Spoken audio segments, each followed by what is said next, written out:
अस्सलाम वालेकुम गाइस, कैसे आप लोग। उम्मीद करता हूँ आप लोग खैरियत से होंगे। मेरा नाम रहीम गुल है और मेरे चैनल का नाम दियाजी है। आप लोग अगर मेरे चैनल को सब्सक्राइब करना है, लाइक करना है और घंटी के निशान को दबाना ना भूलें ताकि मेरी हर वीडियो आपको एक टाइमली अंदाज में मिल सके।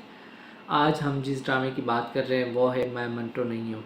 मैं मंटो ड्रामा, उसकी 2 एपिसोड आ गई हैं। वो कहानी थोड़ा सा बेस पकड़ रही है और कहानी आगे बढ़ रही है।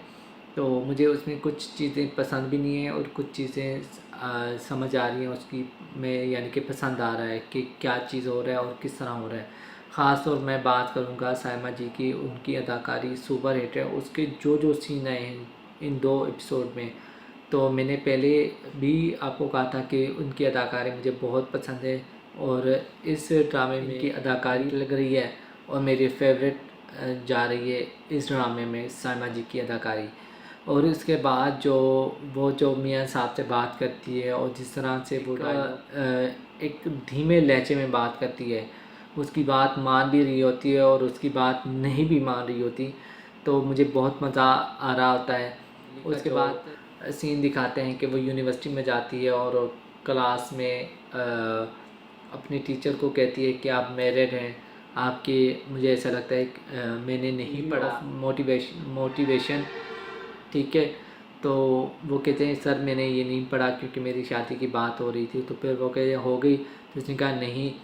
तो वो कहती है सर आपकी शादी हुई है।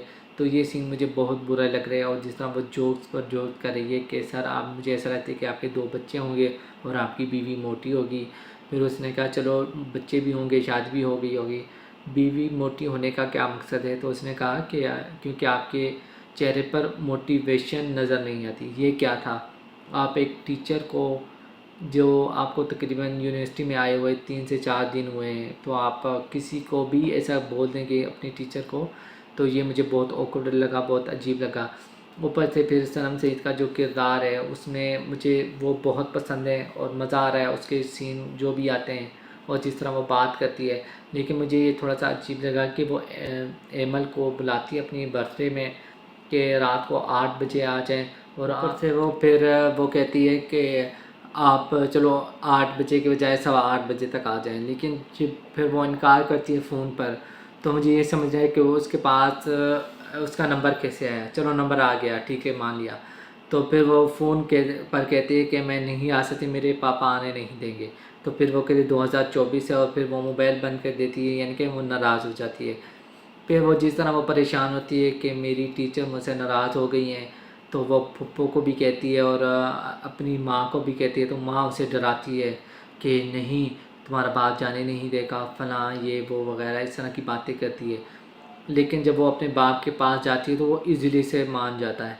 तो मुझे ये समझ नहीं आ रहा है तो फिर वो डर खौफ किस चीज़ का दिखा रहे हैं। वो उसकी माँ जो उसे बता रही होती है, उसे दिखा रही होती है कि ऐसा नहीं करोगे वो तुम्हें जाने नहीं देगा, रात से 8 से 11 बजे तक तुम एक पार्टी में जाओगी तो बहुत अजीब लगेगा। उसके बाद जब मिस मारिया जो होती है, तो वो सर मंटो के पास जाती हैं और कहती हैं कि मेरी एक स्टूडेंट हैं, तो एमल, वो नहीं आ रही, तो आप प्लीज़ उसे रिक्वेस्ट करें कि वो आ जाए। तो ये क्या कर रहे हैं आप, एक टीचर एक स्टूडेंट को दरख्वास्त कर रहे में आ जाए, तो इससे मिस मारिया की इज़्ज़त और रेपुटेशन बढ़ेगी और उसका रोब दबदबा हो जाएगा। लोग कहेंगे कि इसका एक डाकू से ताल्लुक़ है। तो आप एक टीचर का एक डाकू से ताल्लुक़ दिखा रहे हैं, इसका क्या मतलब है। यानी कि आप एक डाकू से अगर आपका ताल्लुक़ होगा तो आपकी इज़्ज़त होगी, अदरवाइज़ आपकी कोई इज़्ज़त नहीं है। आप एक टीचर हैं, आप एक प्रोफेसर हैं, आप एक यूनिवर्सिटी में पढ़ाते हैं, तो इससे आपकी इज़्ज़त नहीं है। आप एक डाकू से आपका ताल्लुक़ होगा तो आपकी इज़्ज़त होगी। मुझे ये ड्रामा बहुत पसंद आ रहा है, लेकिन जो चीज़ें ड्रैक लग रही हैं और बेकार लग रही हैं उस पर मैं बात लाजमी करूँगा। तो आप लोगों को ये ड्रामा कैसे लग रहा है। तो जो हुमायूं सईद का एक मासूम किरदार दिखा रहे हैं, तो मुझे ये समझ नहीं आया कि आजकल के दौर में 2024 में जिस तरह वो लड़की को कहती है कि 2024 में के बाप जो होते हैं नहीं रोकते कि जाओ या ना जाओ, किसी पार्टी में जाओ या किसी टीचर की बर्थडे पार्टी में जाओ, तो नहीं रोकती। तो 2024 में ऐसे मासूम लोग कहाँ से होते हैं, कहाँ होते हैं, मुझे आप बता दें।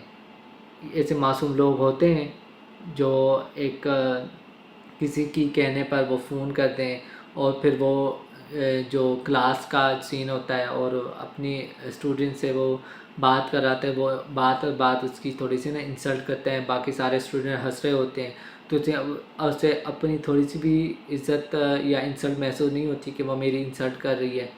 उसे ना गुस्सा होना चाहिए और उसे बातें सुनाना चाहिए। तो इस पर ना उसे थोड़ा सा शर्मिंदगी महसूस होनी चाहिए थी कि मैंने गलत कहा और इतने लोगों के सामने, इन बच्चों के सामने मैंने पूछा। तो ऐसा कुछ नहीं दिखाया, बस ये 2-3 जगह सीन दिखाए तो वो उसकी इंसल्ट कर रही है और वो खुश हो रहा है और कुछ नहीं कह रहा। तो मुझे ये ड्रामा थोड़ा सा अच्छा भी लग रहा है। तो वहाँ पर छोटी छोटी जो चीज़ें हैं गलत, तो मैं गलत भी कहूँगा। तो आप लोग इसे ड्रामे को देख रहे हैं तो आप लोगों को ये ड्रामा कैसा लग रहा है, आप लोगों ने अपना फीडबैक मुझे लाजमी देना है सर। उसके बाद मेरे चैनल को सब्सक्राइब करें, लाइक करें, घंटी के निशान को दबाना ना भूलें ताकि मेरी हर वीडियो आपको एक टाइमली अंदाज में मिल सके। मिलते हैं एक नई वीडियो में। ओके, खुदा हाफिज़।